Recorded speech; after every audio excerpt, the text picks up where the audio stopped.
It was a quiet town, nestled in the crook of a valley, shielded by mountains on three sides.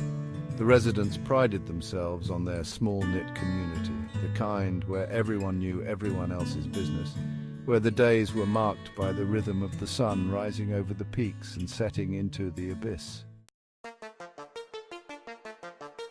The only thing out of place in this picturesque setting was the wind. It howled through the valley with a force that could tear shingles off roofs, bending trees at unnatural angles. But what was more peculiar was its sound, a thin, high-pitched whistle, like the wind was a needle sewing through the air. Legend had it that the wind wasn't just wind, it was a warning.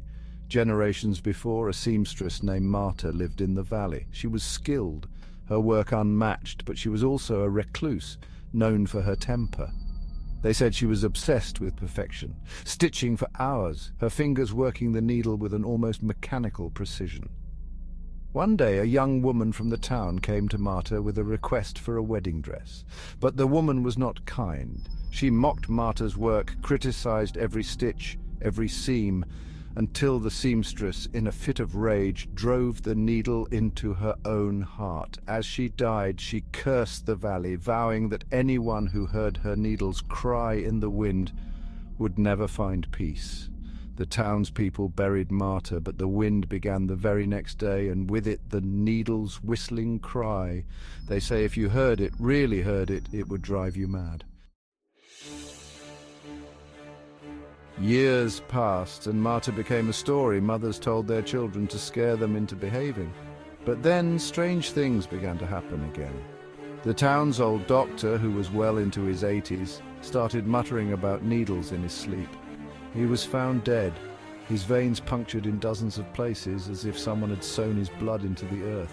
A month later, a young woman was found in her home, sitting stiff in a chair, her eyes wide open, with nothing but a needle and thread beside her, a tapestry of blood sewn into the fabric of her dress. The wind picked up the next night. Lena, a schoolteacher new to the town, had heard the stories, but she dismissed them as old wives' tales. She lived in a small cottage on the outskirts of the valley, where the wind seemed louder, sharper. That night, as she sat grading papers, she noticed a thread on the floor, a long, thin black thread that stretched across the room. Odd, she thought. She didn't sew, and she just cleaned the house the day before.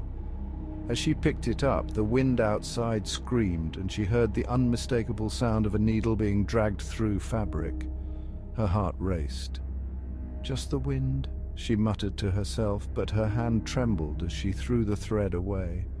She went to bed, but sleep didn't come easy. The wind howled louder than ever, and just as she was about to drift off, she heard it, the faint, unmistakable sound of a needle threading through fabric, closer now, coming from inside her room. She sat up, her eyes darting around the dark room. The sound grew louder, more insistent, like someone sewing frantically in the shadows. She felt a prick on her arm. She gasped and looked down. Another thread, this one thicker, blacker, curling around her wrist like a snake. She tried to scream, but the wind drowned her out. The thread tightened, pulling her down into the bed, binding her arms, her legs.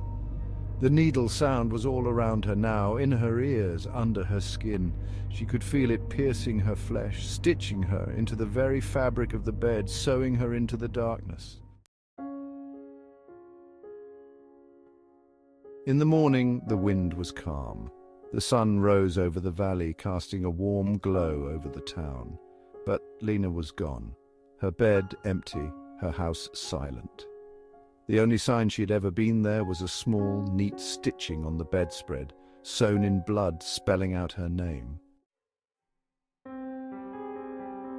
The town continued as it always had, the wind howling through the valley, carrying the thin, sharp cry of a needle on the air, and every now and then a new thread would appear in the wind, a reminder that Marta's curse was still very much alive. To this day, the people of the valley say that if you hear the needle in the wind, it's already too late. The thread has found you, and soon you'll be part of the tapestry sewn into the fabric of a story that never ends.